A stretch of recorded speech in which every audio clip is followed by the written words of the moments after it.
15 minutes d'orage de grêle et une récolte de tournesol qui perd toute sa valeur marchande pour Dominique Pierre.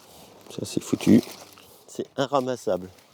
L'agriculteur peut faire une croix sur les 2/3 de ses parcelles. Donc voilà, on voit bien les impacts de grêle sur toutes les feuilles.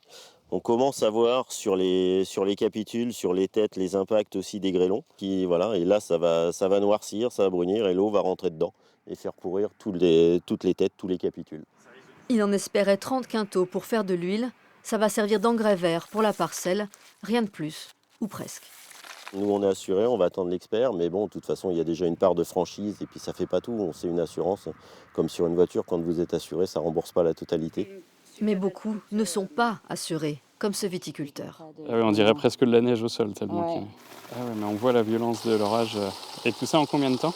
15 minutes de grêle et des lendemains soudain incertains. Et là, vous voyez les impacts de cette nuit, où en fait, c'est des baies qui ont été éclatées.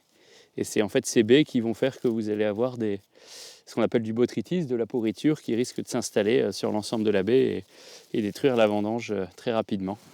Après une saison marquée par le combat contre le mildiou et à une semaine de la récolte, Gilles de Bollardière espérait être tiré d'affaire. On se dirigeait vers une vendange en faible quantité, mais plutôt de belle qualité. Et on avait des beaux équilibres en déguste. Et là, du coup, on est un petit peu dans l'inconnu dans les prochains jours. 15 minutes de malchance venue du ciel qui compromettent des mois de travail.